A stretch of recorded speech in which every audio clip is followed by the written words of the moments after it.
मृत्युमय भवभयारिणी जन्म मृत्युमय भवभयारिणी सेवत सतत सकल सुख कारणी सेवत सतत सकल सुख कारणी शुभ औषधि हरे चरित गान की आरती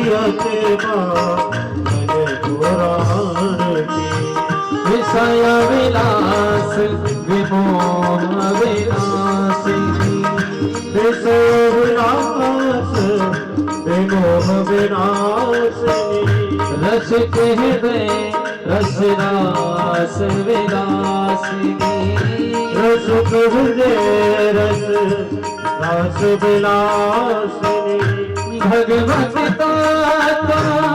रहस प्रकाश की भगवत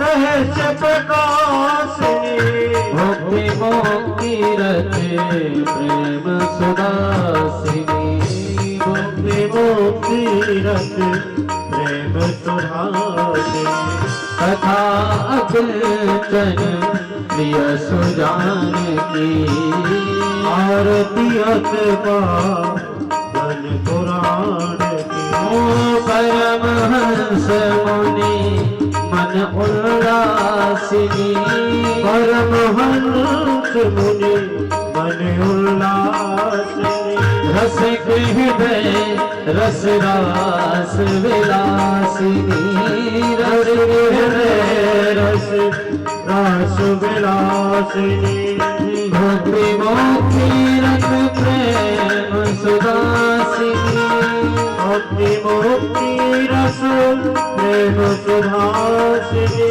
परम ज्योत परमात्म ज्ञान की आरतीयत पावन पुराण की धर्म भक्ति विज्ञान ध्यान की आरतीयत पावन पुराण की कर्पूर गौरम करुणावतारम संसार सारम भुजगेन्द्रहारम रामचन्द्रं वृन्दे भवं भवानी सहतं नमामि त्वमेव माता च पिता त्वमेव त्वमेव बन्धुः च सखा त्वमेव वेद्या द्रविणं त्वमेव त्वमेव सर्वं मम देव देव त्वमेव सर्वं मम देव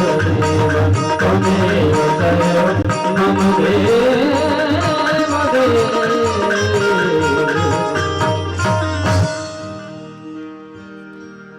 भागवत महापुराण की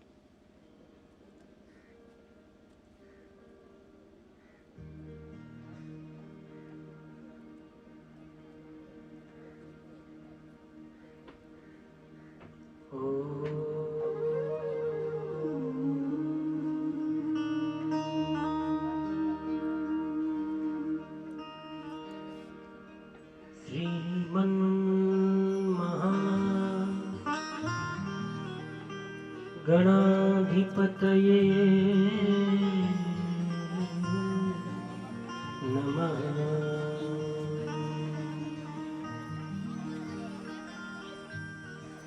श्रीमद् गुरुभ्यो नमः। श्री सरस्वती नमः।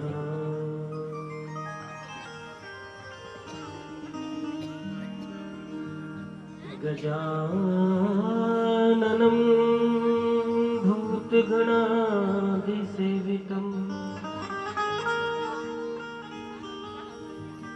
कपित्थजम्बूफलचारुभक्षणम् उमासुतं शोकविनाशकारकम् नमामि विघ्नेश्वरपादि पंकजम्।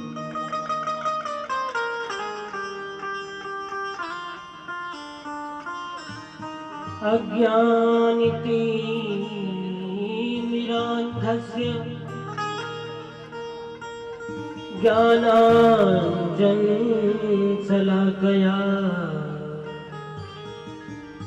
चक्षुरुन्मीलितं येन तस्मै श्रीगुरवे नमः।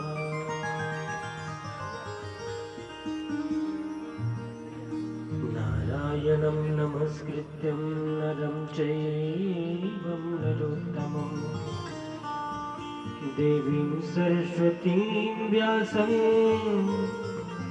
ततो जयमुदीरये।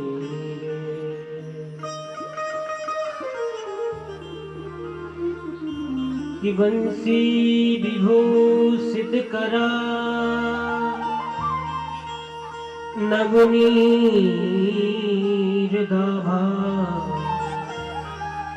पीताम्बरादरुणबिम्बफलारोष्ठा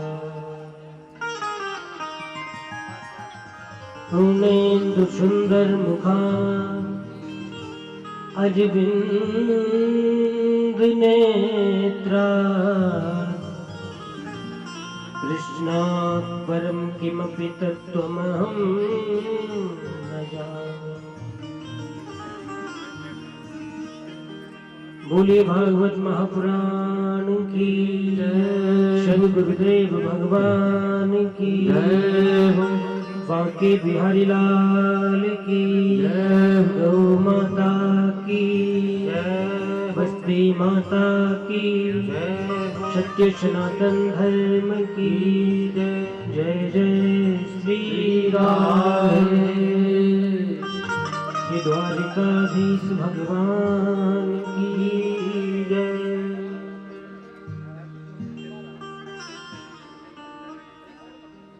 आइए 2 मिनट भगवान की स्तुति करते हैं।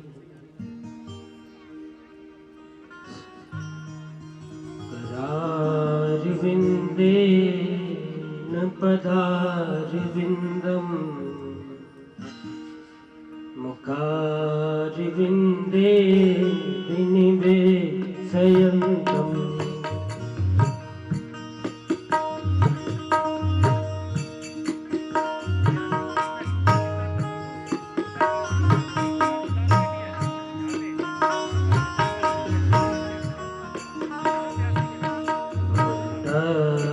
पात्र फुटे शयानं बालं मुकुन्दं मनसास्मरामि।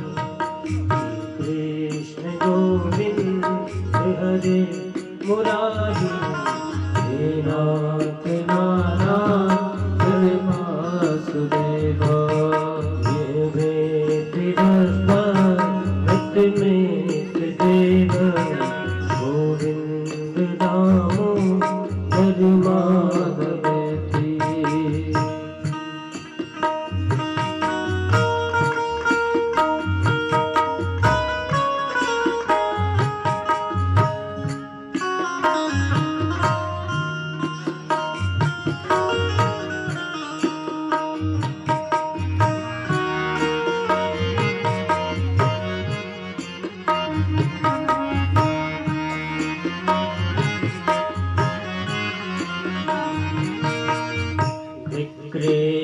कामा किल गोप कन्या कामा चित चित भक्ति श्रद्धादिकं मोह अवसाद गोचर। श्रद्धादिकं मोह अवसाद गोचर। परमानवेति गोविंद नामो परमानवेति ग्रहे ग्रहे गो भवधूतदन्ता सर्वे मिलित्वा समव्यापयोगम् पुण्यानि नामानि पठन्ति नित्यम् पुण्यानि नामानि पठन्ति नित्यम् गोविन्द नामो हरिमाधवेति गोविन्द नामो हरिमाधवेति श्री कृष्ण राधा हरि गोकुलेश गोपाल गोवर्धननाथ विष्णु विहवे तिवस्ता भक्तमेत देव विहवे तिवस्ता भक्तमेत देव गोविंद नामो परमानवेति गोविंद नामो परमानवेति स्वामी वयाचे मम देहि गृहे नमामते धरे कृपान्ते भक्तव्यमेवं मधुरं सुभाष्य भक्तव्यमेवं मधुरं सुभाष्य गोविन्द नामो परमानवेति गोविन्द नामो परमानवेति। बोलिए कृष्ण कन्हैया लाल की जय। समस्त परमात्मा रूपी शक्तियां, समस्त देवात्मा रूपी शक्तियां, समस्त महात्मा रूपी शक्तियां, पूजनीय वंदनीय गौ माता, समस्त मंच परिकर आचार्यवर, संगीतज्ञ बंधु और प्रातस्मरणीय पूज्य श्री महंती योगी जी महाराज के पावन स्मरण के साथ आप समस्त भक्त वृंद और शक्ति और भक्ति की साक्षात स्वरूपा बहनें और माताएं, आप सब लोगों के हृदय में बैठे भगवान श्री कृष्ण के चरणों में जय श्री कृष्ण।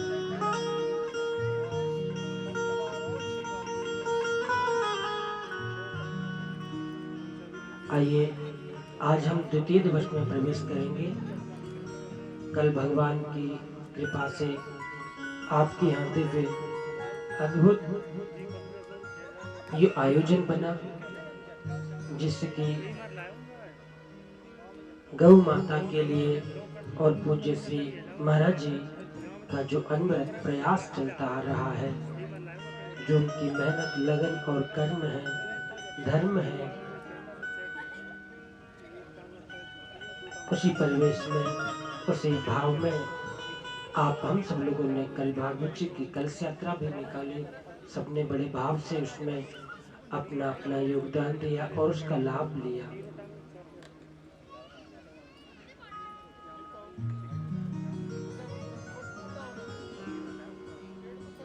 द्वितीय दिवस की कथा प्रारंभ करते हैं और जहां हमें अपने आप को बार बार सोचना चाहिए कि ये मानव जन्म निश्चित ही ऐसे ही नहीं मिल जाता। जब भी कोई जीव यहाँ आता है तो बच्चा होता है, मस्ती में खेलता है, बड़ा होते हुए भी वो अपनी दुनिया के बहुत सारे काम करता है, कितने रिश्ते, धर्म सब निभाता है और निभाना ही चाहिए, बहुत जरूरी भी है। सब करता हुआ वो अपनी अवस्था को पूर्ण कर लेता है, लेकिन निश्चित ही इस मानव शरीर को पाने का एक उद्देश्य था और वो था परमात्मा की शरण में जाना, परमात्मा की प्राप्ति करना। इन्हीं सब मार्गों का निर्देश, इन्हीं सब बातों को हम समझेंगे भागवत जी की कथा के द्वारा। क्या उद्देश्य है, क्या लक्ष्य है, कैसे पहुंचा जा सकता है, कैसे नहीं पहुंचा जा सकता, क्या तरीके हैं सरल और सुलभ। जब भी हम किसी को कहते हैं ना कि इस शरीर का धर्म तो भगवान को पाना था, तो किसी के दिमाग में नहीं बैठती बात और कोई बैठाना भी नहीं चाहता। क्यों? क्योंकि हमें संसार के काम इतने महत्वपूर्ण लगने लग जाते हैं, तो ये बातों तो किताब में लिखी जैसी ही लगने लग जाती है। ऐसा नहीं है। तो प्रभु प्रेमियों, आइए हम आज की कथा प्रारंभ करेंगे। और मैं पहले ही आपको निवेदन कर दूं, 4 बजे का टाइम तो आपने मुझे दिया था शाम को, पर मैं 4 बजे आपको नहीं छोड़ पाऊंगा, थोड़ा लेट लूंगा, क्योंकि 2 बजे तो कथा शुरू कर रहे हैं। 2 घंटे में क्या होगा, 4:30 तो बजेंगे 1 बजे। आइए, पहले कथा का नियम है कि कथा प्रारंभ करने से पहले 2 मिनट भगवान का संकीर्तन अवश्य करना चाहिए। तो राधा माधव का चिंतन करते संक्षिप्त में आप सभी लोग बड़े भाव से हृदय में प्रभु का ध्यान करें। और कैसे? मन में सोच लीजिए। आप भले आंखें बंद करो मत करो कोई दिक्कत नहीं, हाथ जोड़ो मत जोड़ो कोई दिक्कत नहीं, पर सोचो, मन में जरा ध्यान करो। आप ये सीख भी जाएंगे ध्यान कैसे करते हैं कि आपने आंखें बंद कर ली। अब सोचिए, भगवान श्री कृष्ण का अद्भुत स्वरूप है। प्रभु वृंदावन में है, यमुना जी के किनारे हैं, बड़े बड़े ऊंचे ऊंचे वृक्ष खड़े हैं और सुगंधी युक्त वायु हवा बह रही है। हजारों लाखों गाय हैं, पक्षी कलरव कर रहे हैं और उन्हीं के बीच में कहीं दूर खड़े हैं प्रभु श्री कृष्ण। और भगवान ने अपनी मुरली को बजाया। उस बजाते हुई मुरली के स्वरूप का प्रभु के का आप सब लोग बड़े हाथ जोड़ करके भाव से चिंतन करिए। आइए सब लोग राधा माधव के गुणगान करते हैं संक्षिप्त में, फिर आगे की कथा प्रारंभ करेंगे।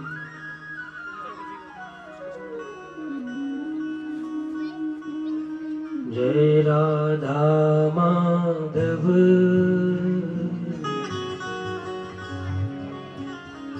जय कुंज बिहारी,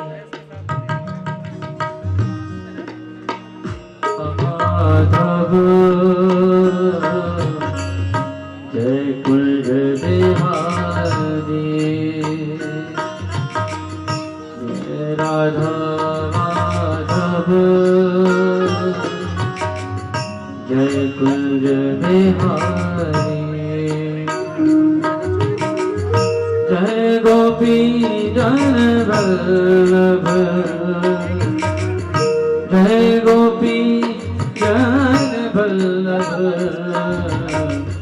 जय गिरवर धारी, जय राधा माधव जय कुंज बिहारी, जय राधा माधव जय कुंज बिहारी।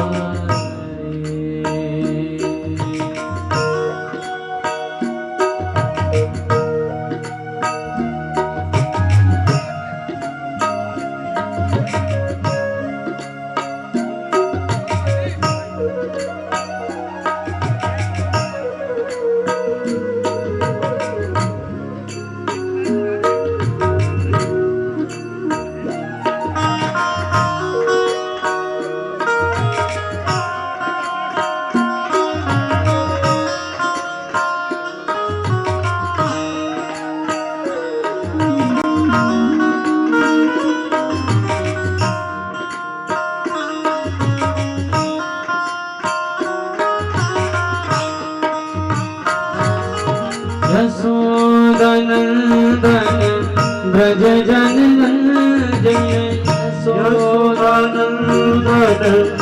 ब्रज जनरंजन, यशोदानंदन ब्रज जनरंजन, यशोदानंदन ब्रज जनरंजन, यशोदानंदन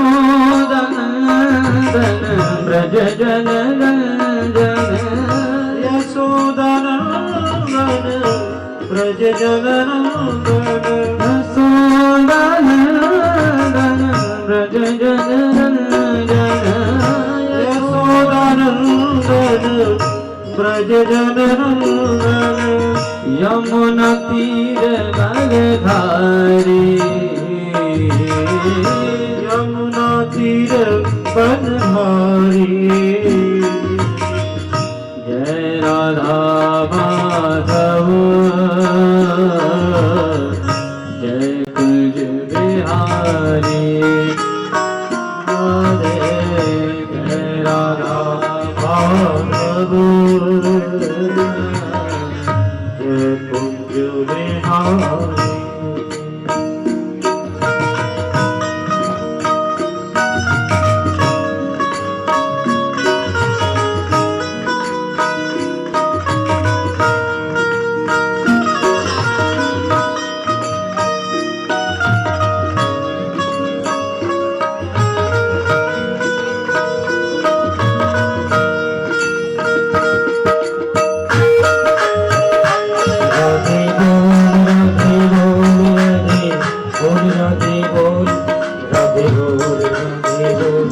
राधे राधे बोल राधे बोल राधे बोल राधे बोल राधे बोल राधे बोल राधे राधे बोल राधे बोल राधे बोल राधे बोल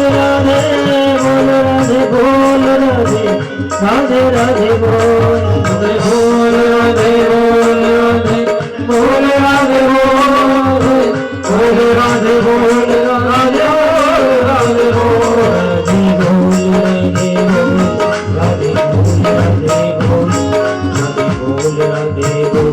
राधे बोल राधे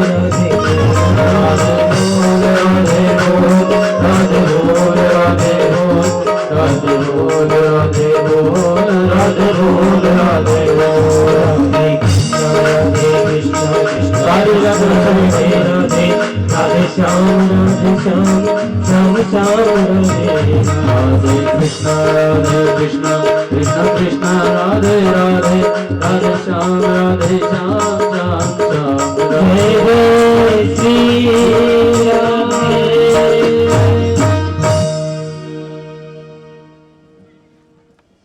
आइए द्वितीय दिवस में प्रवेश करें, जहाँ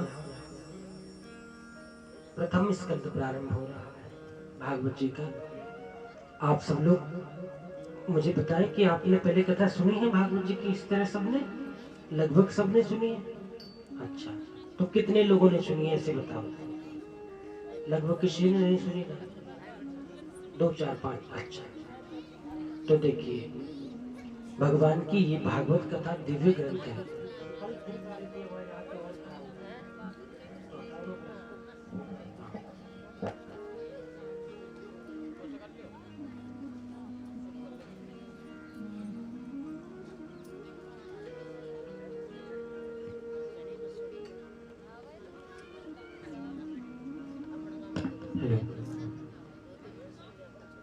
तो आज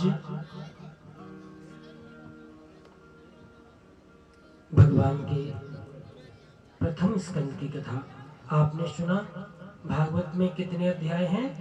335 अध्याय और 12 स्कंद हैं। तो 12 स्कंद का आज पहला स्कंद प्रारंभ हो रहा है और पहले ही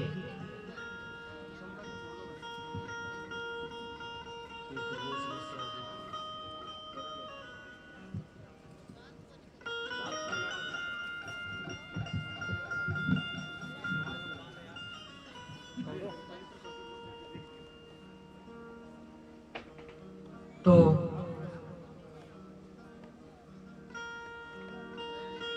एक बार सभी बोलो जय श्री कृष्ण। भोली बांके बिहारी लाल की जय। जैसे हम किसी देवी देवता का ग्रंथ, कोई किताब पुस्तक पढ़ते हैं तो आप बताइए पहले उसमें उसका नाम लेते ना कि भाई उनको हमारा प्रणाम है। ऐसे ही भागवत जी किसकी कथाएं हैं? भगवान, कौन से भगवान की कथाएं हैं? कृष्ण भगवान की। तो सबसे पहले उनको प्रणाम करना चाहिए। ग्रंथ के प्रारंभ में मंगलाचरण कहते हैं इसको, और मंगलाचरण का मतलब होता है मंगलम आचरणम करोति सह मंगलाचरण, कि ऐसा आचरण जिसको करने से, जिसके करते करते हमारा पूरा जीवन मंगलमय बन जाता है, उसको हम कहते हैं मंगलाचरण। तो अब भागवत का इतना बड़ा ग्रंथ, तो किसका मंगलाचरण करें? कौन से देवता का नाम लें? या राधा कृष्ण का लें, राम जी का लें, या शंकर जी का लें? अब आप बताइए, भागवत में सबकी कथा आती है, राम जी की भी आती है, शंकर जी की भी आती है, दुर्गा माँ की भी आती है, हाँ हनुमान जी की भी आती है, सबकी कथा आती है। अब आप ये बताओ कि कोई कह दे कि हम कृष्ण को प्रणाम कर रहे हैं ये ग्रंथ का प्रारंभ करते समय, तो जो कृष्ण के भक्त हैं वो तो कहेंगे हमारा ये ग्रंथ है, अच्छी बात है। लेकिन दुर्गा माता के भक्त कहेंगे ये देवी जी का नहीं है, ये तो कृष्ण भक्तों का ही है।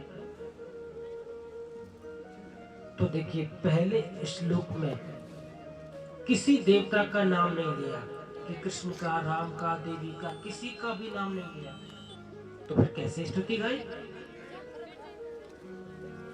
कि जन्माद्यस्य तोऽन्वयादितरतश्च चार्थे स्वभिज्ञः स्वराट्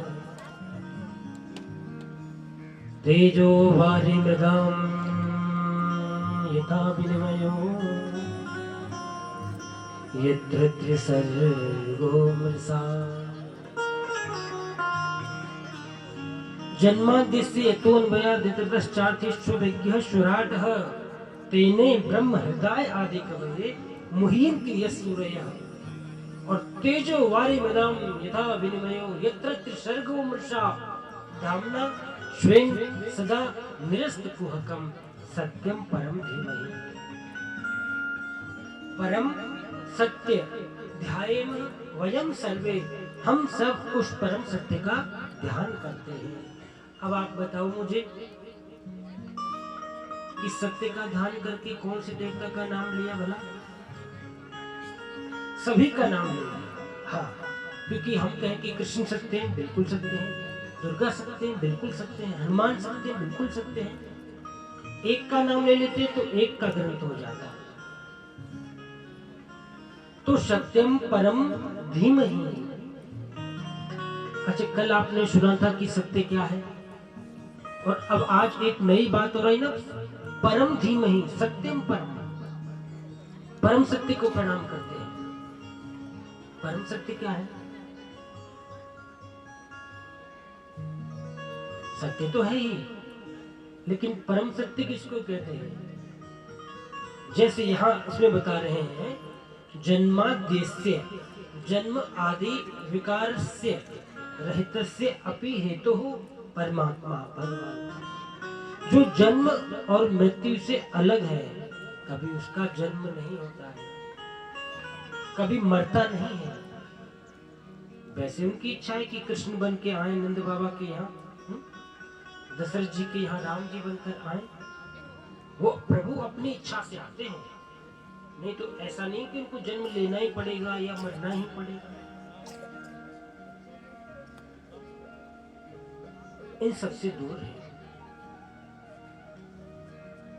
तेजो वारिमृदां यथा विनिमयो, जैसे जैसे आप गर्मियों के दिन में कहीं जाते हैं और बहुत गर्मी हो, धूप निकल रही हो, तो सड़क पे आपने देखा होगा ना, दूर ऐसा लगता है पानी है क्या, जबकि पानी तो नहीं होता, और ऐसा लगता है पानी भरा हुआ है गर्मियों में।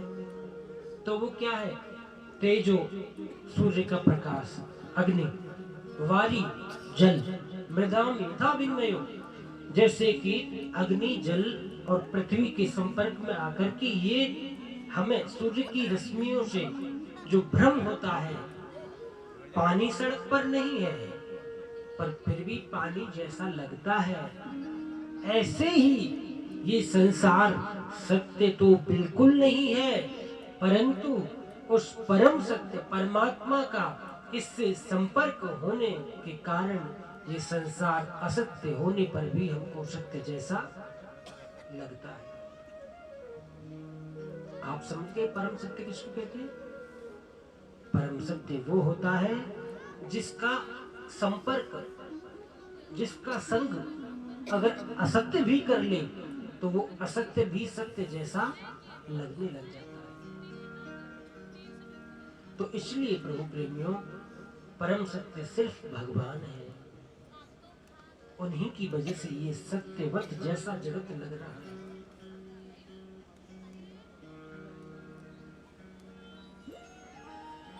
तो ऐसे भगवान श्री कृष्ण के नाम ना लेकर सत्य रूप में कहकर के प्रणाम किया है, जिससे सभी देवी देवताओं का बंधन हो गया। और क्या अद्भुत है भागवत जी की कथा। अब इस ग्रंथ में आगे ही बोलते हैं क्या करती है भागवत कथा, क्या सुनेंगे आप इन 6 दिनों में, क्या सीखेंगे भागवत कथा से। कहते हैं धर्म प्रोचित कैतवो अत्र परमो, कि धर्म प्रोचित कैतवोऽत्र परमो, निर्मत्सराणां सताम् वेद्यं वास्तवमत्र वस्तु शिवदम् तापत्रयो।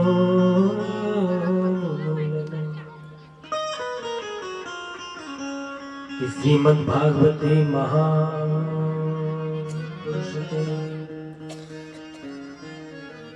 श्रीमद्भागवते महामुनिकृते किं वा परेरीश्वरः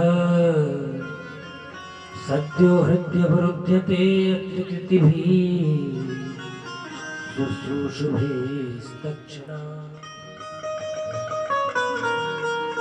भागवत की कथा व्यक्ति को धर्म सिखाती है, धर्म में जाना सिखाती है। और धर्म प्रोचित कैतवोऽत्र परमो, धर्म क्या है आप सोचिए, किसको धर्म कहते हैं? बहुत सारे धर्म हैं, परंतु एक मुख्य धर्म क्या है?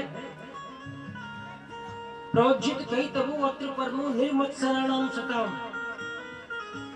देखो कोई आदमी सुबह से शाम तक भजन पाठ पूजा कर सकता है, वो भगवान का ध्यान कर सकता है, लेकिन एक काम बहुत मुश्किल से होता है, और वो क्या है? निर्मत्सरता। मैं ये कहूं, आपने जैसे कभी अखबार में पढ़ा हो कि कलकत्ता में कोई व्यापारी वो था, वो कुछ कबाड़ा बीनने वाला, और उसकी लॉटरी लग गई 5 करोड़ रुपए की। तो आपके ऊपर कोई फर्क पड़ा क्या? नहीं पड़ा। ना हमें खुशी हुई और ना हमें बुरा लगा। क्यों? क्योंकि हमें क्या मतलब, हम उसको जानते नहीं, हमारा कोई संपर्क नहीं।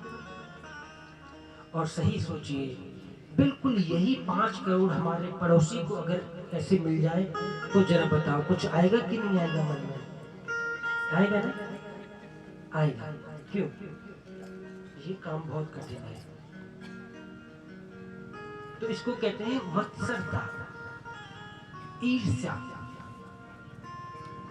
यद्यपि आप ऐसा मत समझना कि हम सब लोग ऐसे ही समझते हैं, हम ऐसे ही नहीं, हम जैसे हैं अच्छे हैं, पर अब और अच्छे बनने का प्रयास करें। कभी भी जीवन में ऐसा मत सोचना कि मैं तो इतना बुरा, मैं इतना हीन भावना मत लाना। और भागवत में भी इन 7 दिनों में आपको ऐसा नहीं मिलेगा कि हम भी पापी, हम वो नहीं, ये तो बहुत हो गया। हम जैसे भी हैं प्रभु के हैं, अच्छे हैं बुरे हैं प्रभु के हैं। प्रयास करेंगे प्रभु आपके लायक बन जाए, हमारा हृदय शुद्ध हो जाए। और एक बात कहूँ आपसे,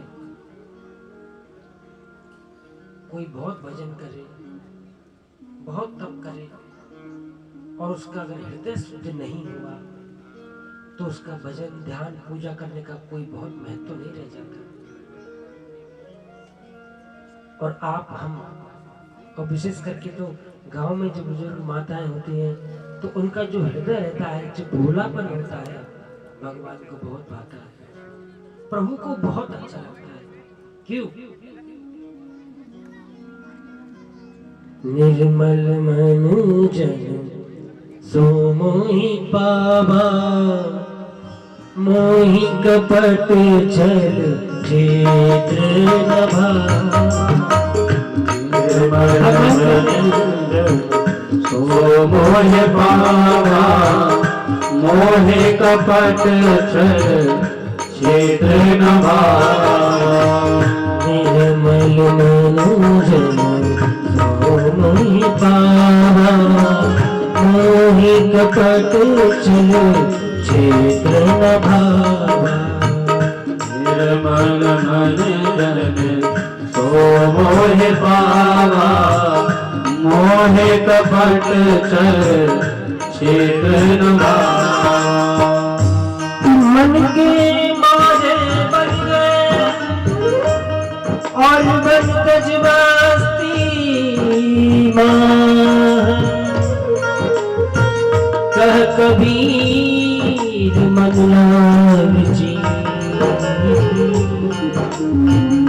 यह कहूँ ठहरत ना। कहते हैं कि जिसका मन निर्मल होता है, परमात्मा को वो सबसे ज्यादा प्रिय होता है। और यही बात भागवत जी में देखो कितनी मुख्य रूप से कही है कि धर्मः प्रोजित कैतवो अत्र परमो। परम धर्म है हमारे मन से कपट निकल जाना। आप ऐसे समझिए जैसे भागवत का पांडाल लगाए अभी, और आप सब लोग बड़े भाव से आए हैं, बैठ रहे हैं, सब कथा सुन रहे हैं। किसी ने कहा कि भाई सुखदेव जी से कि भागवत में किसका अधिकार है, कौन सुन सकता है भागवत जी की कथा? तो उन्होंने एक ही बात कही, वही सुन सकता है जिसके हृदय से कपट निकल जाए। जो कपट हृदय में रखे वो भागवत का अधिकारी नहीं है। जैसे आप लोग घर में जाते हैं, अब जूतों में चप्पलों में मिट्टी लगी हो तो बताओ घर में अब मिट्टी के साथ जाएंगे तो गंदा होगा कि नहीं होता है? मिट्टी मिट्टी हो जाती है पूरे में। तो ऐसे ही भागवत में आने से पहले मान के चलो कि एक पायदान बिछा दिया है कि आप अगर आओ तो यहाँ पैरों को पहुंच करके आओ, कपट मत रखो हृदय में। ऐसा आपको एक छोटे से उदाहरण से बता दूं कि कोई एक व्यक्ति था और उसने क्या कि भगवान की कृपा से ब्रह्मा जी का भजन किया, भजन कर लिया और ब्रह्मा जी प्रकट भी हो गए। अब तो उन्होंने कहा भाई भक्त वरदान मांगना, क्या मांगना है? तो उन्होंने कहा प्रभु और तो कुछ चाहिए नहीं, मेरी लायकी दे दो। बोले बोलो क्या चाहिए? सबसे पहले प्राथमिकता तो यही है कि मेरे लिए बढ़िया सा घर बन जाए और बहुत अच्छा घर बन गया। दूसरा हमारा विवाह भी हो जाए, विवाह भी हो गया। और तीसरा ब्रह्मा जी पूछने लगे तुमने 3 महीने तप किया है, 1 नहीं 2 नहीं पूरे 3 वरदान मांग लो। तो ब्रह्मा जी बोले तीसरा कौन सा वर मांगोगे? बोले महाराज ऐसा करो जब चाहूं मैं तब 3 वरदान और आपसे मांग लो। ब्रह्मा जी से 2 वरदान मांगे, फिर दोबारा 3, फिर दोबारा 3, परेशान हो गए। एक व्यक्ति ने कहा ब्रह्मा जी मुझे तो बस इतना दे दो कि मेरा ही आनंद होता रहे। ब्रह्मा जी बोले नहीं भाई तुमने भजन किया है तो तुझे मिलेगा 1 और तेरे पड़ोसियों को मिलेंगे 2। अब उसने एक घर मांगा, पड़ोसी के पास 2, उसने एक कार मांगी, पड़ोसी के पास 2, सबके जो उसने घर में रखा सामान उसके पास 1, पड़ोसी के पास 2। पहले तो बहुत खुश हुआ कि देखो मेरे पास इतना सामान आ गया। और जैसे वो बाहर निकल करके गया महाराज घर से तो उसने देखा मैं तो इतना समझ रहा था इतना बड़ा सामान है और दूसरों के पास तो दो दो हो गए हैं। अब जितना उसको खुश होना चाहिए था ना कि कहा तो मेरे पास बिल्कुल भी नहीं था, अब प्रभु का दिया हुआ है ना, तो वो खुश नहीं हुआ। उसको ईर्ष्या हो गई कि देखो भजन किया हमने, प्रसन्न किया हमने और लाभ मिला पड़ोसियों को। तो चिंता में बैठा था। एक उसका कोई क्रूर मित्र आया। उसने कहा क्यों चिंतित बैठे हो? बोले आपको क्या बताऊं, भगवान का भजन किया था मैंने और देखो मेरे पास एक एक पड़ोसियों के दो दो। उसने कहा क्यों चिंता करते हो? होटल था। उसने कहा ब्रह्मा जी से एक वरदान और मांग लो ना। बोले क्या मांगना है?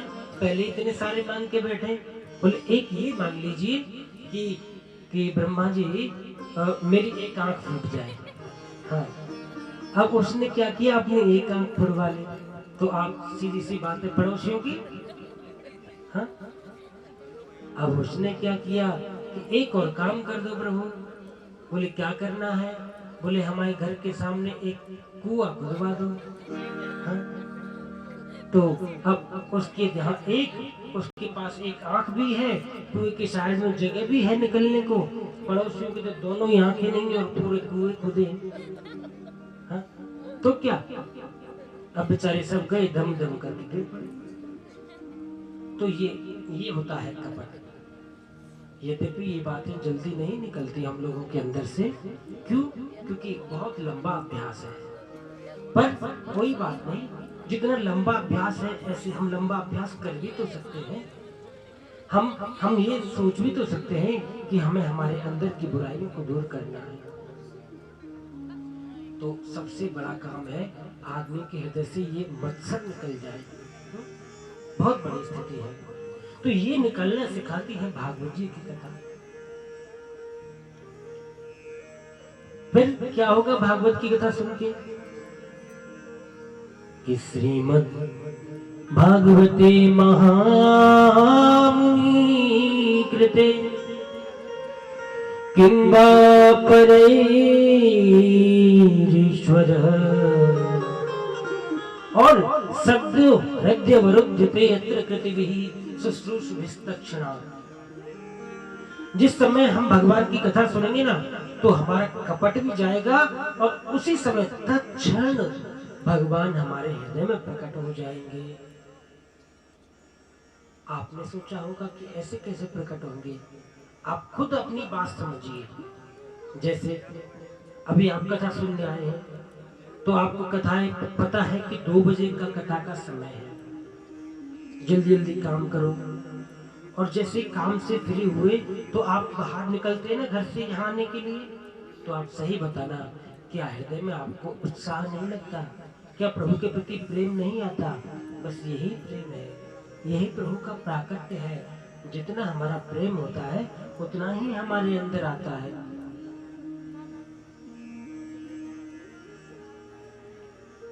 तो ऐसी है दिव्य भागवत जी की कथा और इन्हीं प्रसंगों को हम श्रवण करेंगे। आज सूत जी महाराज ने ऋषियों को लक्ष्य बना करके पूरे मानव जगत के लिए भागवत जी का उपदेश किया है और कहते हैं कि हमने कुछ गिन गिन करके चुन करके आपको प्रश्न रखे हैं।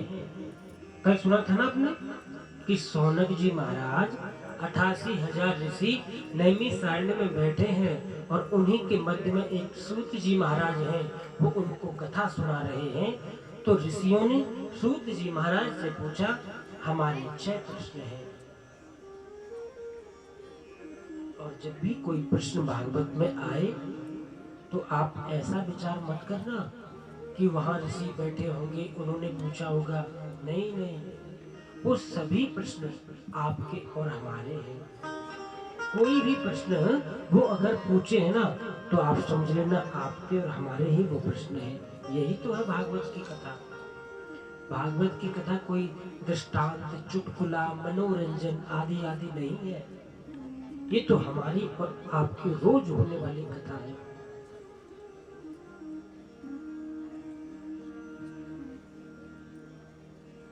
तो ऋषियों ने कहा पहला प्रश्न हमारा ये है कि मानव का परम धर्म क्या है। ध्यान से सुन लेना, क्या है सबसे बड़ा धर्म। दूसरा, आप हमें ये भी बताएं कि जब हम मंदिर में जाते हैं ना, तो वहां तो बहुत सारी मूर्तियां होती हैं, होती है कि नहीं होती? राधा कृष्ण जी भी होते हैं, हनुमान जी होते हैं, सब होते हैं। तो आप हमें महाराज ये बताइए कि हम किस देवता की पूजा करें और किस देवता की पूजा नहीं करें। आप मंदिर में गए और आपने, तो मान के चलो आपने एक बड़ा सा ये जल का पात्र लिया और सबको थोड़ा थोड़ा स्नान कराया। किसी को थोड़ा ज्यादा हो गया, किसी को कम हो गया, तब भी चिंता रहती है, भाई अब तो गणेश जी तो ये सोचेंगे मेरे लिए तो कम जल चढ़ाए। हाँ, प्रसाद भी अगर दो दो सबको रखना है, कोई अगर रह गया ना तो नींद नहीं आएगी रात को, अरे वो देवता तो नाराज में हो जाए, पता नहीं वो सोचे कि हमको तो चढ़ाया ही नहीं। बताओ, तो आप हमें ये बताइए कि हम किसकी पूजा करें और किसकी पूजा नहीं करें। तीसरी बात, हमने खूब सुना है कि भगवान के कितने जन्म हुए। राम जी का जन्म हुआ, कृष्ण जी का जन्म हुआ। क्या भगवान के जन्म होते हैं? नहीं, आप हमें बताना। और आप कहो अवतार हैं, तो अवतार भी कितने हैं वो भी आप हमें बताना। और फिर आप कृपा करके अपनी कृपा दृष्टि से हमें गागर में सागर भरना, मतलब किसी बात को घुमा फिरा करके बड़ी बड़ी बना करके नहीं, बहुत बड़ी बात को थोड़े शब्दों में अच्छे से कहना, गागर में सागर भरना। और हम ये और पूछना चाहते हैं कि ब्रूहि योगेश्वरे कृष्ण ब्रह्मणि धर्म वर्मणि स्वां काष्ठामधुनोपेते धर्मः कं शरणं गतः। हम ये भी जानना चाहते हैं, भगवान जब इस धरती को छोड़कर चले गए तो धर्म किसकी शरण में गया? आप हमें उत्तर दीजिए। तो सूत जी महाराज कहते हैं, ऋषियों मैं आपके प्रश्नों का उत्तर तो दूंगा, पर उससे पहले मेरे जो गुरु तुल्य हैं सुखदेव, उनका ध्यान कर लेता हूँ। वो कैसे है सुखदेव जी महाराज? आप जानते हैं सुखदेव जी महाराज जिन्होंने भागवत जी की कथा सबसे ज्यादा प्रचारित की, और उनको प्रणाम कर रहे हैं कि यम प्रव्रजन्तमनुपेतमुपेत कृत्यम द्वैपायनो विरह कातराजुहाव कि पुत्रेति तन्मयतया तर्वोऽभिनेदु शतं सर्वभूत हृदयं मुनिमान् तोष्मि।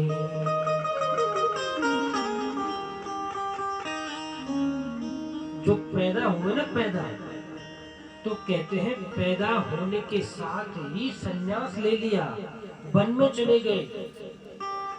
जन्मतः संन्यास गच्छन्तम, इतने बड़े महान है। कैसे? बोले एक बार राधा रानी की गोद में एक सुख माने तोता खेला करते थे, और कृपया सुखदेव जी को मुक्त कर दीजिए, आप इसको ऐसे बात। तो प्रभु प्रेमियों, राधा रानी की गोद में खेलते थे। तो एक दिन राधा रानी ने कहा, हे सुख तुम धरती पर जाओ और भगवान की कथा का प्रचार करो। बोले मैं नहीं जाऊंगा। क्यों नहीं जाओगे? बोले मैं अगर धरती पर गया ना तो ये भगवान विष्णु की माया बहुत बलवती है, मुझे घेर लेगी।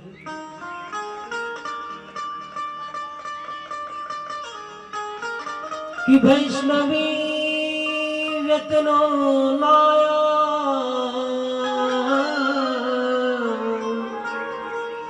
माया में काम करंति ते। भगवान बुद्ध गीता में कहते हैं ये विष्णु की माया, मेरी माया बहुत बलवान है। बोलने नहीं आप जाओ। तो कहते हैं एक बार भगवान शंकर और पार्वती दोनों के बीच में वार्तालाप हुई।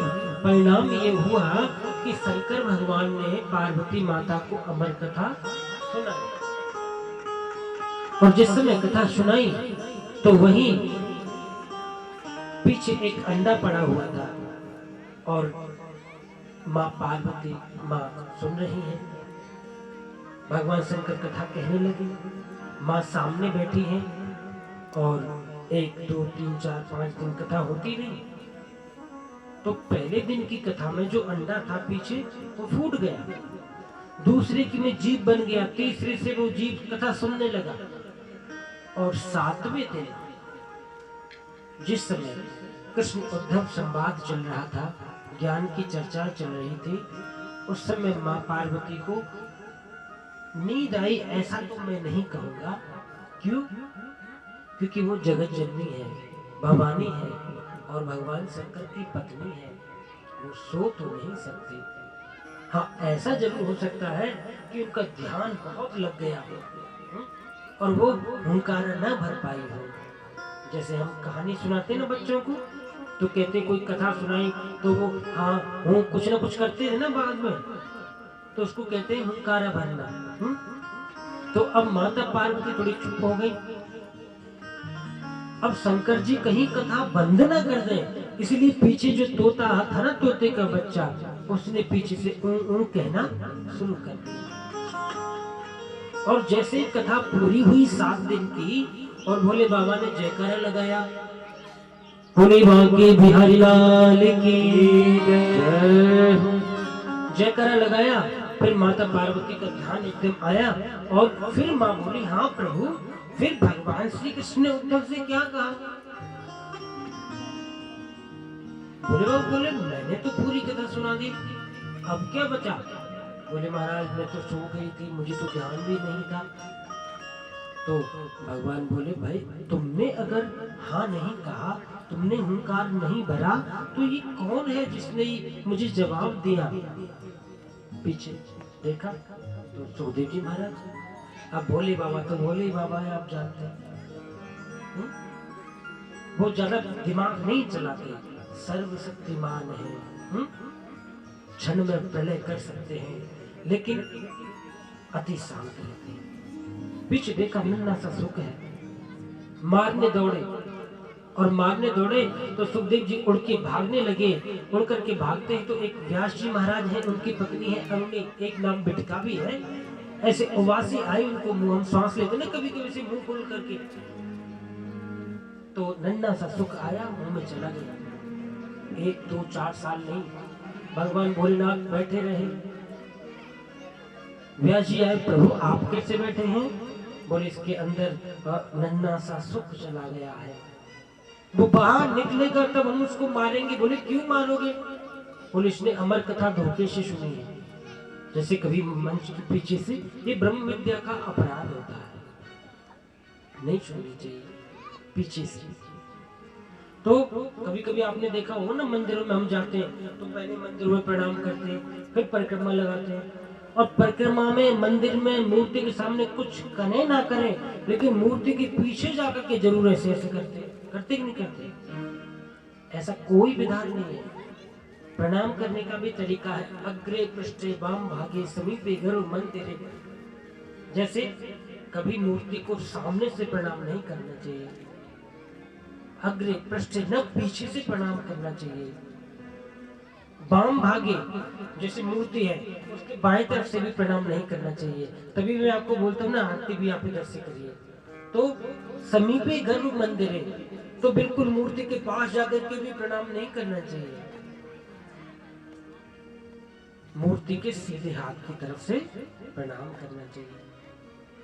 तो भगवान ने इसीलिए कहा भोलेनाथ ने कि इन्होंने गलत तरीका अपनाया, हम इनको मारेंगे। व्यास जी ने कहा बाबा जब उसने अमर कथा ही सुन ली है तो आप उसको कैसे मारेंगे?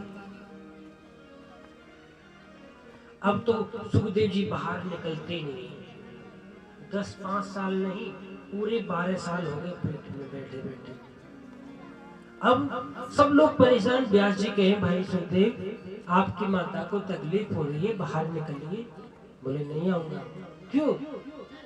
क्योंकि भूमि परत धावर पानी, जिम जीव लपटानी।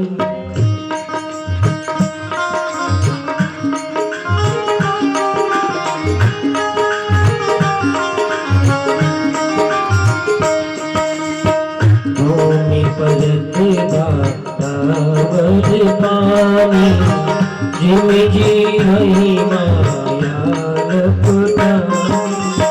जिम जीव माया लपटानी।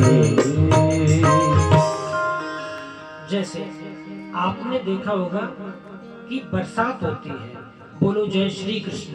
जय श्री कृष्ण। आप सभी बोलिए जय श्री कृष्ण। बरसात होती है तो जो वर्षा का जल आता है, बूंद आती है, बताओ वो ऊपर से उसमें मिट्टी लगी रहती है क्या?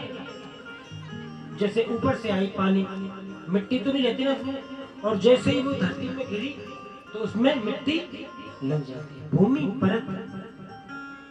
ऐसे ही किसी का भी जन्म होता है इस संसार में तो उसको माया लगती ही लगती है, लपेटती ही लपेटती है।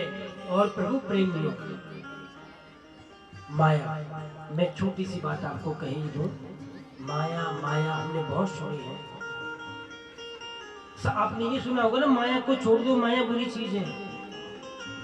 लेकिन मैं कहता हूँ ऐसा कुछ नहीं है, ऐसा करना भी नहीं चाहिए और कर भी नहीं सकते। क्यों? क्योंकि माया बुरी है, माया बुरी है, बुरी है नहीं। अच्छा, एक तो भगवान का दिमाग खराब है क्या? नहीं, दिमाग खराब नहीं है तो बुरी चीज क्यों बनाएगा? माया बुरी नहीं है, हमारी बुद्धि बुरी है।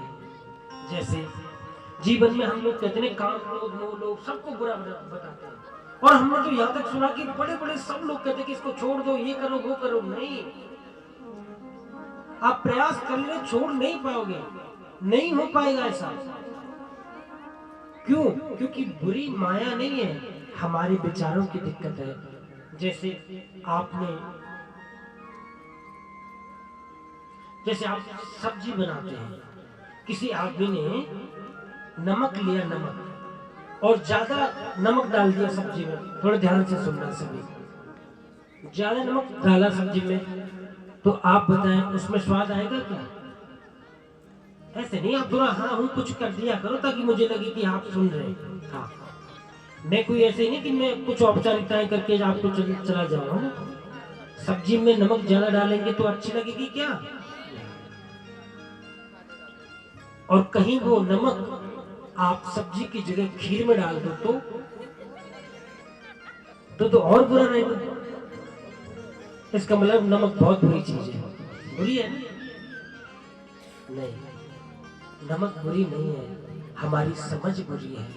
आप सब्जी में बिल्कुल नमक नहीं डालेंगे तब भी स्वाद नहीं आएगा, और ज्यादा डालेंगे तब भी स्वाद नहीं आएगा, और जितनी जरूरत है उतना डालेंगे तो स्वाद आएगा। ऐसे ही क्या है, भगवान ने जो बनाया है ना वो सब बहुत महत्वपूर्ण है। ये चर्चा तो वेदांत की है, बहुत विशाल है, पर आपको छोटे में कह देता हूँ। कोई कहे कि काम क्रोध मोह लोभ सब बेकार है, नहीं। जैसे हमारा शरीर 5 तत्वों से बना होता है, चिति जल पावक गगन समीरा पंच रचित अति अदम शरीरा। ऐसे ही जैसे आकाश के 5 गुण होते हैं, काम क्रोध मोह शोक और भय। अगर जीवन में से इनमें से एक अंग भी कम हुआ तो आकाश खंडित होगा, आकाश खंडित होगा तो शरीर खंडित होगा। ये सब बनने वाले हैं, जाएंगे कहीं नहीं। तो क्या करना है, इनको समझना है, समझ रखनी है। आगे भी चर्चा होगी तो आपको समझाता रहूंगा। तो प्रबल माया है। अंत में ये हुआ कि भगवान विष्णु आए, और विष्णु भगवान जब आए तो प्रभु प्रेमियों उन्होंने ही आपके आए हुए सभी ठाकुर जी का बहुत बहुत स्वागत है। बोली बांके बिहारी लाल की जय। तो प्रभु प्रेमियों, और आज हम ठाकुर जी की चर्चा भी करेंगे शाम को। परिचित जी पूछते हैं कि किस तरह भगवान की सेवा पूजा करनी चाहिए। आप सब लोग ध्यान से सुनना। तो भगवान ने वरदान दिया कि तुम्हें मेरी माया नहीं सताएगी। और सबसे बड़ी बात हम ये कहें कि हम मुक्ति का यत्न कर लें, कुछ कर लें बढ़िया, तो थोड़ा थोड़ा प्रभु का भजन ही कर लो ना रोज। कोई भी अगर आपको चाहिए ना कि हमें मुक्त होना है, तो भजन करो भगवान का, उनकी शरण में चले जाओ, वो जरूर सब ठीक कर देंगे। और किसी साधन से हो ना हो पता नहीं, पर उनकी शरण में जाने से वो कृपा कर दे। तो बिल्कुल अगर नहीं करते तो थोड़ा थोड़ा प्रभु का भजन करते हैं। आइए तो आप सब लोग भी बड़े भाव से थोड़ा सा मुक्ति के लिए यत्न करते भाव। मुक्ति का कोई तो जतन कर ले रे, मुक्ति का कोई तो जतन कर ले, रोज थोड़ा थोड़ा हरि का भजन कर ले, रोज थोड़ा थोड़ा हरि का भजन कर ले, थोड़ा थोड़ा हरि का भजन कर ले, रोज थोड़ा थोड़ा हरि का भजन कर ले, रोज थोड़ा थोड़ा हरि का भजन कर ले। मुक्ति का कोई तो जतन कर ले, मुक्ति का कोई तू यत्न कर ले, रोज थोड़ा थोड़ा हरि का भजन कर ले, सभी लोग थोड़ा थोड़ा हरि का भजन कर ले, रोज थोड़ा थोड़ा हरि का भजन कर ले, रोज थोड़ा थोड़ा हरि का भजन कर ले।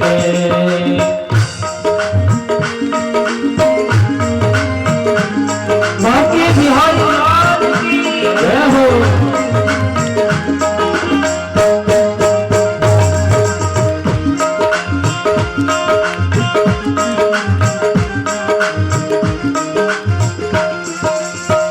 भक्ति करेगा तो बड़ा ही सुख पाएगा, भक्ति करेगा तो बड़ा ही सुख पाएगा, भक्ति से आत्मा का महल छूट जाएगा, भक्ति का आत्मा का मेल छूट जाएगा, भक्ति करेगा तो बड़ा ही सुख पाएगा, भक्ति से आत्मा का महल छूट जाएगा, आत्मा के साथ साथ मन कर ले, आत्मा के साथ साथ मन कर ले रे, रोज थोड़ा थोड़ा हरि का भजन कर ले, रोज थोड़ा थोड़ा हरि का भजन कर ले, रोज थोड़ा थोड़ा हरि का भजन कर ले, रोज थोड़ा थोड़ा हरि का भजन कर ले।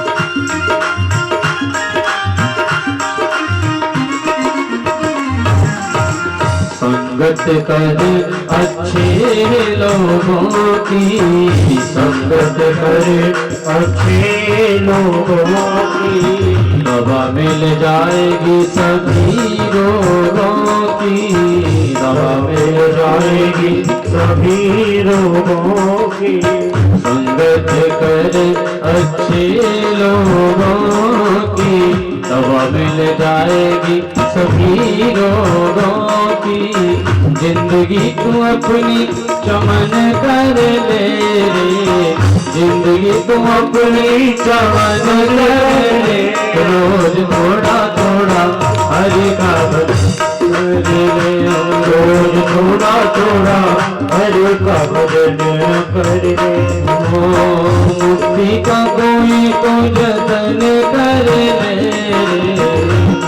का कोई पूजा तन कर ले। रोज थोड़ा थोड़ा हरि का भजन कर ले। रोज थोड़ा थोड़ा हरि का भजन कर ले। रोज थोड़ा थोड़ा हरि का भजन कर ले। रोज थोड़ा थोड़ा हरि का भजन कर ले। रोज थोड़ा थोड़ा हरि का भजन कर ले। रोज थोड़ा थोड़ा हरि का भजन कर ले। रोज थोड़ा थोड़ा हरि का भजन कर ले। रोज थोड़ा थोड़ा हरि का भजन कर ले। रोज थोड़ा थोड़ा हरि का भजन कर ले। रोज थोड़ा थोड़ा हरि का भजन कर ले। रोज थोड़ा थोड़ा हरि का भजन कर ले। रोज थोड़ा थोड़ा हरि का भजन कर ले। बोली वृंदावन बिहारी लाल की जय, राधा रानी सरकार की जय।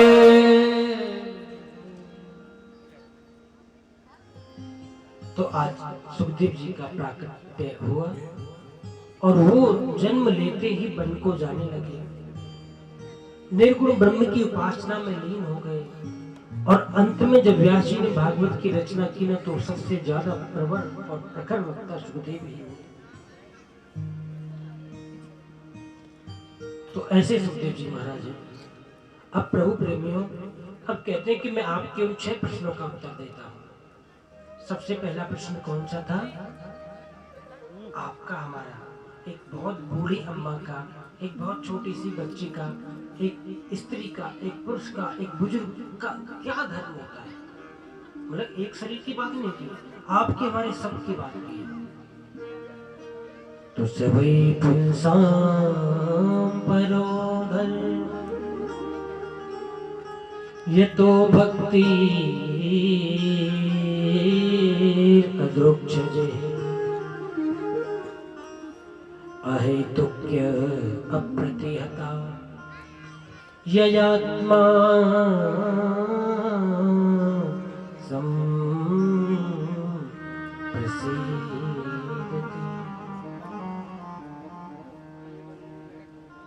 भक्ति करो। सबसे बड़ा धर्म क्या है? सभी पुंसाम, पुंसाम मतलब सभी पुरुषों का, पुरुषों का मतलब स्त्री पुरुष नहीं, सभी प्राणियों का धर्म क्या है? सबका है अधोक्षज भगवान श्री कृष्ण की शरण में जाना, भगवान की भक्ति करना, ये सबसे बड़ा धर्म है और पावन धर्म है। तो प्रभु प्रेमियों, आप कैसे भी जाओ, भगवान की शरण में जाओ। और एक और बात, आजकल भक्ति का बहुत विडंबना चल रही है ना, तो हमारी आपकी भक्ति सही है या गलत है, उसका निर्णय कौन करता है? इसी श्लोक में।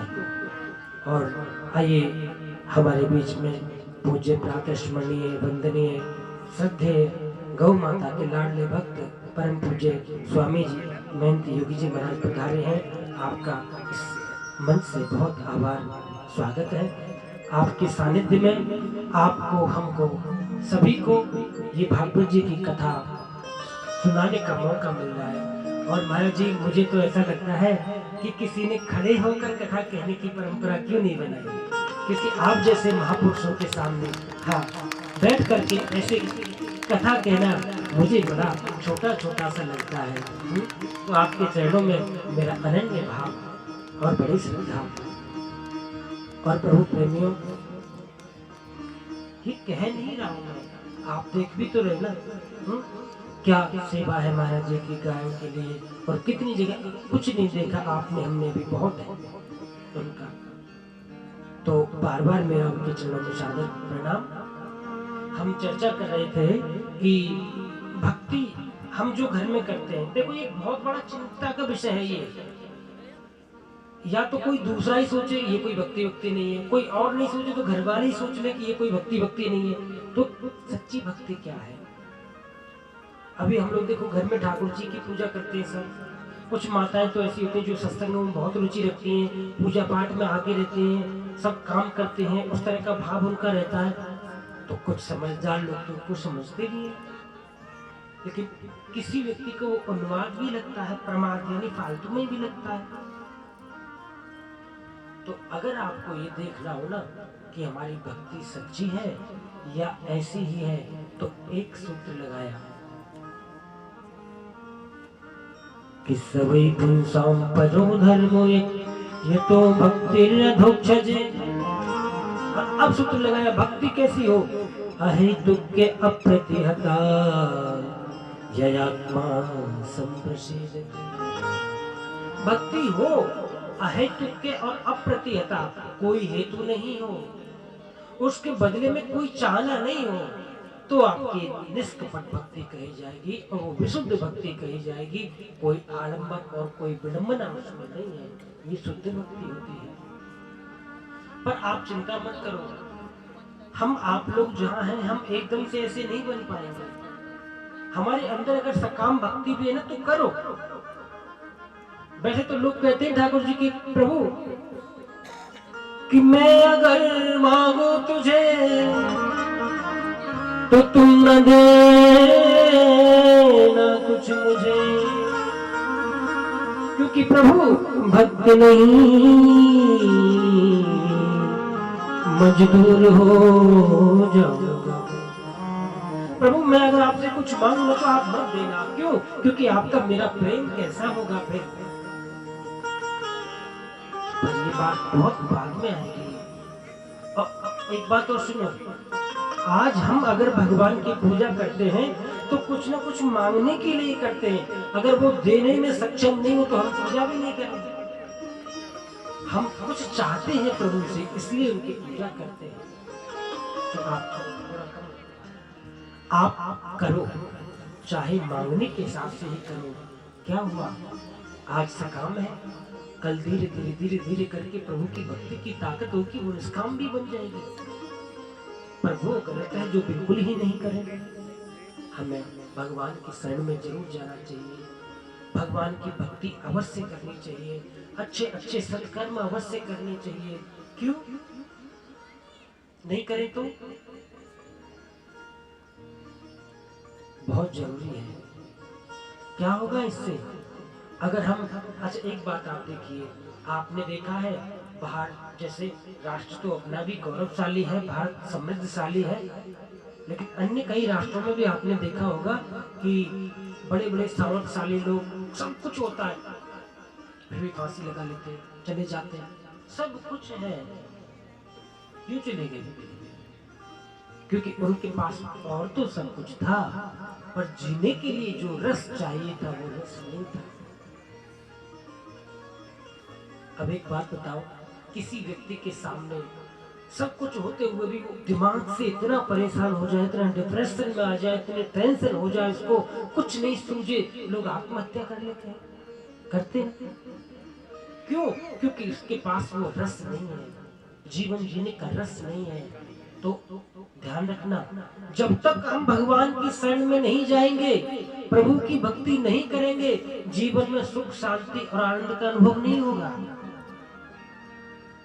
आप ऐसे समझ लीजिए कि एक छोटी सी बात, कोई व्यक्ति था तो वो एक जूते की दुकान पर रहता था।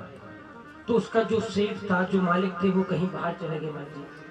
तो उसने उससे कहा कि भाई ये एक जोड़ी 100 रुपए की है, ध्यान से सुनना, मैं कोई फालतू की बात नहीं करता कभी।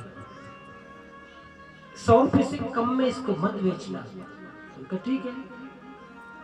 अब कोई आया तो उसने क्या किया, 50 रुपए उनको दिए और एक जोड़ी जूते लेकर के चला गया। शाम को वो मालिक आए, उन्होंने पूछा कोई एक आध जोड़ी बिका? बोले हाँ। तो बोले लाओ पैसे। तो उन्होंने लिए और 50 रुपए दे दिए उनको। उसने कहा भाई मैंने तो तुमको कहा था कि एक जोड़ी 100 रुपए की है, तुमने 50 ही। बोले हाँ 50 अभी दिए हैं, 50 तो बाद में देके जाएगा। अच्छा अच्छा उधार है? बोले हाँ। क्या तुम्हारा कोई रिश्तेदार था क्या? बोले नहीं, मेरा कोई रिश्तेदार नहीं था। तो कोई जानकार होगा? बोले कोई जानकार भी नहीं था। तो कोई आसपास से कुछ तो होगा? बोले कुछ भी नहीं था। तो कुछ नंबर देके गया, अगर नहीं आया 2 दिन तक, कुछ टेलीफोन नंबर लेके देके गए, कुछ भी? बोले वो भी नहीं है। तो बोले तुम्हारी बुद्धि खराब है क्या? आपने ऐसे दे दिए, वो अभी आएगा तुम्हारे पास? कभी नहीं आएगा। वो तो 50 रुपए में लेकर के चला गया। बोले नहीं नहीं महाराज, मेरा शरीर मोटा है पर बुद्धि मोटी नहीं है। क्यों? बोले मैंने उसको ना दोनों जूते एक ही पैर के दिए। बताइए आप। अब महाराज इसको आना पड़ेगा कि आना पड़ेगा बताओ? पहन तो नहीं पाएगा ना वो। ध्यान रखना, प्रभु ने भी जब हमको यहाँ भेजा तो मानो भगवान ने भी ऐसा ही किया है। जब तक नहीं जुड़ेंगे ना उनसे, शरण में नहीं जाएंगे, तो जो दूसरा एक अंग है ना जीवन में सुख शांति का, वो नहीं मिलेगा। आपने देखा होगा कितने लोग अपना जीवन यूं ही निकाल देते हैं बिना भगवान की शरण में जाए। वो सौंदर्यता नहीं आती। सुंदर का मतलब शरीर से सुंदर की बात नहीं कर रहा हूँ, जिसका स्वभाव सुंदर है वो सुंदर होता है। तो प्रभु प्रेमियों, सबसे पहला धर्म है भगवान की शरण में जाना, प्रभु के चरणों में प्रेम का होना। और दूसरी बात आपने पूछी कि जब हम मंदिर में जाते हैं तो बड़ी विडंबना होती है कि किस देवता को पूजें, किसको छोड़ें। बहुत सारे देवता है और ये गलत नहीं है। आप सुन रहे हैं ध्यान से तो मन करता है कि आपको थोड़े रहस्य की बात बताते जाना चाहिए। आपको पता है हमने इतने देवता कैसे माने? हम सूर्य को भगवान मानते हैं, नदियों को माता मानते हैं, हम गंगा माता की जय बोलते हैं। बाहर कोई नहीं कहता मिसिसिपी माता की जय, बोलता है कोई? नहीं बोलता। बाहर की नदियों में हम यहाँ भगवान मानते हैं। किसको भगवान मानते हैं बोलो? हम माता को भगवान मानते हैं, हम पिता को भगवान मानते हैं ना। क्यों मानते हैं? क्योंकि हमारा नियम है, जिसने हमको दिया उसको हमने भगवान बना दिया। ये हमारी संस्कृति है, ये हमारा गौरव है। पिता को भगवान क्यों कहा? आपने देखा होगा कि जब पिता होता है अपनी संतान के लिए क्या करता है कि भाई कोई बात नहीं, मेरे पास साइकिल भी नहीं थी लेकिन मेरे बच्चे के पास कार हो। जो चीज मेरे जीवन में नहीं रही कोई बात नहीं, लेकिन मेरे संतति के, मेरी संतान के पास हो। होता है कि नहीं होता? अच्छा माता की बताओ, माता को भगवान मानते हैं? क्यों मानते हैं? मैं आपसे ही पूछ लूं। मान के चलो कोई कन्या कक्षा 10वीं में पढ़ती है क्लास में, उसका सुबह एग्जाम है, पेपर है, और वो अपनी माँ को बोलती है माँ मुझे 4 बजे जगा देना। बोले बेटा अलार्म लगाओ ना। बोले नहीं अलार्म को तो हम बंद भी कर देते हैं, तो आप मुझे जगा देना, मैं लेट तक पढ़ूंगी। अब वो रात भर पढ़ती है। वैसे माँ सोचती है कि साल भर नहीं पढ़ी तो एक रात में क्या होगा पढ़ करके, पर कोई बात नहीं। अब वो सुबह जगाती है ना, तब भी वो बच्ची सो जाती है बार बार। 10 मिनट लेट हुआ, 20 मिनट लेट हुआ, नहीं नहीं माँ थोड़ी सी और सोने दो ना, तो वो सो जाती है, जग जाती है। अब वही कन्या जब महाराज जी बड़ी होती है, उसका विवाह हो जाता है। विवाह होने के बाद उसको कोई पुत्र भी हो जाता है, और उसका पुत्र रात को 12 बजे जरा सी आवा कर दे तो बोलो जगती है कि नहीं जगती? आप ही बताइए, जगती है ना? ये वही कन्या है जो 6-6 बार जगाने पर माँ के नहीं जग रही थी, और आज उसका बच्चा, वो दिन भर उसने काम किया, सुबह से शाम तक भोजन पानी का ये इधर उधर का सब किया, और आधा घंटा सोई ही थी। इतने में उसका बच्चा जगा, और जगते उसको होश आ गया, चेत हो गया, जग गई। अभी उसका खुद का बच्चा रोए तभी है, पड़ोसी का रात भर रोता है तो कोई फर्क नहीं पड़ेगा। उसका खुद का बच्चा रोएगा तो वो रात को 1 बजे भी जग जाएगी। तो आप ही बताइए क्या माँ भगवान मानने लायक है कि नहीं है? है ना? तो ये माँ भगवान है। तो प्रभु प्रेमियों, मंदिर में जाने पर किसको पूजे? बहुत भगवान है। और मैं तो एक बात कह दूं आपसे, एक को ही पूज लो। वैसे भी उदाहरण क्या है? एक साधे सब सधे, और सब साधे सब जान। आज यहाँ कलवा परसों फिर इधर फिर उधर, वो कहीं नहीं है। एक को साध लो। और बताऊं आपको सबसे बड़ा सहयोग, गाय माता के अंदर सबका वास है। बोलो है कि नहीं? पृष्ठे ब्रह्मा कले विष्णु, मुखे रुद्र प्रतिष्ठिता। भगवान हम सुबह दो रोटियां ही गाय के लिए क्यों निकालते हैं आपको पता है? क्योंकि हमारे घर की बीमारी, दुख, परेशानियां वो 2 रोटियों के अंदर आती है और वो इतनी बेकार हो जाती हैं, वो इतनी नकारात्मक हो जाती है कि मानो जहर हो। और उस जहर का पान किसने किया बताओ? कौन से भगवान ने किया? शंकर जी ने किया। तो गले रुद्र प्रतिष्ठित है। तो जब वो उसका जो आपका हमारा जो प्रयास गाय के मुंह में जाता है किसी भी प्रकार से, तो मानो हमारे जीवन की बुराइयां शंकर जी ने ले ली। और 33 कोटि देवता गाय में विराजमान है। आगे प्रसंगों में आपको चर्चा भी करूंगा। तो मंदिर में भी हम अलग अलग आज या इस देवता का नहीं, एक को पकड़ो। पर एक बात का कहना बहुत सरल है। मैं आपसे ये कह दूं को आप एक की सेवा करो तो मैं कह दूंगा और आप सुन लेंगे, लेकिन वही होगा जो आप करते आ रहे हैं। इतना सहज नहीं है ये काम करना। ये एक लेवल है। ये बात सही है, पर कब सही है? आपके और हमारे लिए नहीं है। हम तो संसार के बहुत माया में फंसे हुए जीव हैं, तो हमको ये बात जल्दी समझ में नहीं आएगी। कैसे? बात तो सत्य है, लेकिन आपके लिए नहीं, हमारे लिए नहीं। हम भले ही हमारा मन जहां लगता है आप वहां लगाओ, पूरी तरह से लगाओ, परंतु लगाओ तो सही। लगाते नहीं, सिर्फ कहते कहते रहते, उससे क्या होगा? अरे आपने आज बदल लिया कोई बात नहीं, कल बदल लिया कोई बात नहीं, पर सच्ची निष्ठा, कम से कम बदल भी रहे हो तो उसके प्रति सच्ची निष्ठा हो। और वो होते होते बढ़ते बढ़ते ही एक दिन ऐसा आएगा, फिर आप स्थिर हो जाएंगे। बिना ऐसा किए होता नहीं है। आप कुछ भी सुन ले, मैं कुछ भी कह दूं, अलग बात है। तो प्रभु प्रेमियों, हमेशा अभ्यास करते करते एक को साधने का मतलब ये होता है कि हमारे जीवन में ये समझ आ जाए कि वो एक है, एक को हम द्वितीय नास्ति से, ये कि ये सारा का सारा विश्व प्रपंच उन्होंने बनाया है, वो हमारे ध्यान में आ जाए, ऐसा इसका भाव है। और तीसरी बात कि भगवान का क्या जन्म होता है क्या? और जन्म होता है तो वो निर्गुण निराकार ब्रह्म कैसे? नहीं, दोनों ही बात है। देखो कितना द्वैत है। तभी तो कहते हैं कि शास्त्रों को, ग्रंथों को, संतों की, महापुरुषों की कृपा से ही समझा जाता है। भगवान कहते हैं गीता में स्वयं, जन्म कर्म च मे दिव्यम, जन्म कर्म च मे दिव्यम, एवं यो वेत्ति तत्त्वतः। कि मेरा जन्म भी दिव्य है, मेरा कर्म भी दिव्य है। अच्छा ये बताओ,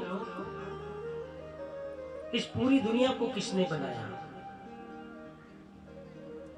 कोई उत्तर अलग तो नहीं आएगा, भगवान ने बनाया। तो जिसने बनाया, कहीं से ईंट पत्थर कुछ खरीद के लाया या अपने आप से बनाया? अपने आप से बनाया। अपना ही मटेरियल लिया, खुद ने ही बनाया। तो जिससे जो चीज उत्पन्न हुई वो वही तो हुई। तो हम सब भी तो भगवान के स्वरूप हैं, और स्वयं बोलते भी हैं, ममई वांसो जीव लोके जीव भूत सनातन।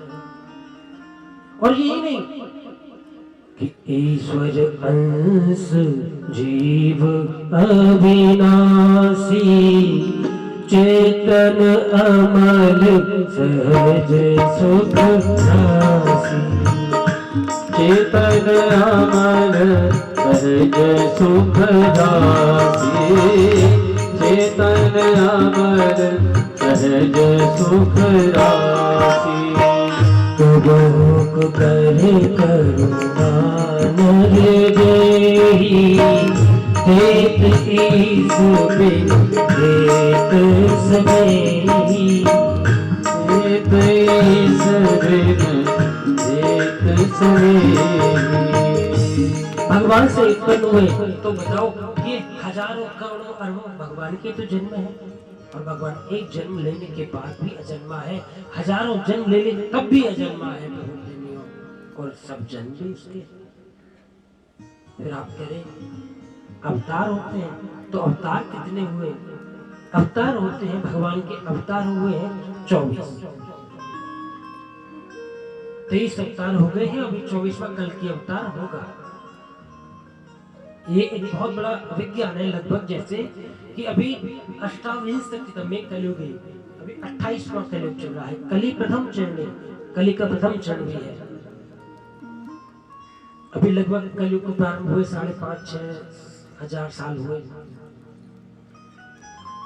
तो जब कलयुग के पूरा टोटल कलयुग 4,32,000 वर्ष का है। इस कलयुग में भगवान का अवतार होगा कल की रूप में। तो 24 अवतार हैं और उनकी सबकी कथा भागवत में आई है, चाहे थोड़ी संक्षिप्त आई हो या पूरी आई हो, सबकी कथा आई है। फिर आप कह रहे थे कि साधु अत्र यत् सारम समुद्रत्य मनीषया, आप हमें सार कहे तो मैं आपको सार ही सुनाऊंगा। और आपने कहा ना कि ब्रूहि योगेश्वरी धर्मे ब्रह्मण्य धर्म वर्मणि और स्वाम काष्ठाम अधुरोपेते धर्म सकम शरणम गतः। किसकी शरण में गया धर्म? तो कहते हैं धर्म जिस समय भगवान इस धराधाम को छोड़कर गए तो कहीं गए नहीं, भगवान स्वयं भागवत में समा गए। और ये भागवत इतनी अद्भुत हुई कि जीव को मुक्ति प्रदान करने वाले बने। यही नहीं ऋषियों, जिस समय परीक्षित को श्राप लगा था, व्यास जी ने रचना की थी, उस समय कितना बड़ा भारी अद्भुत दृश्य था। बोले ये व्यास जी कौन, भागवत कैसे, हमें समझ में नहीं आया, कौन है बताइए जरा। तो व्यास जी ने भागवत क्यों लिखी, क्यों रचना करने की जरूरत पड़ी? बोले हाँ, एक बार व्यास जी महाराज अपने आश्रम में बैठे थे कि ब्रह्म नद्याम सरस्वत्याम आश्रम पश्चिमे तटे सम्याप्रास इति प्रोक्तम ऋषीणाम शत्रुवर्धनम। तो कहते हैं व्यास जी महाराज अपने सम्याप्रास नामक आश्रम में बैठे थे और बहुत चिंतित बैठे थे। तो वहां नारद जी का आगमन हुआ और नारद जी ने व्यास जी महाराज को चिंता में देखा और आकर के की बात कही कि पाराशर्य महाभाग, पाराशर्य महाभाग भवतः कच्चिदात्मनः परितुष्यति शारीरम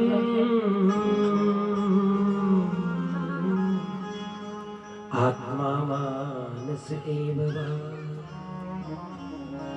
हे व्यास जी महाराज, हे पार्षद नंदन व्यास जी महाराज, आप हमें ये बताइए कि आप इतने चिंतित क्यों हो, क्या बात है, क्यों परेशान है? बोले महाराज मैंने एक वेद के 4 वेद बना दिए, ऋग्वेद से ऋग्वेद, यजुर्वेद, सामवेद, अथर्ववेद, इतना लिख दिया, मेरे शांति नहीं। 6 शास्त्र बना दिए और तो क्या, मैंने 17 पुराण भी लिख दिए, पर इतना लिखने के बाद भी मेरे मन में शांति नहीं है। तो क्यों शांति नहीं है, क्या करूं मैं? नारद जी ने स्पष्ट कह दिया कि आपने जो लिखना चाहिए था ना वो नहीं लिखा। क्या लिखना चाहिए था कि न यत् वचस्त चित्र पदम हरे। आपको भगवान के चरित्र लिखने चाहिए थे, भगवान की लीलाएं लिखनी चाहिए थी, जिससे कि सुन करके एक भोली भाली माता का, जिसने कभी स्कूल नहीं देखा, कभी पढ़ाई नहीं की, वो कैसे वेद को समझेंगी, कैसे व्याकरण को, न्याय को, कैसे विशुद्ध और वेदों को समझ पाएंगी। तो इसलिए आपके मन में शांति नहीं है।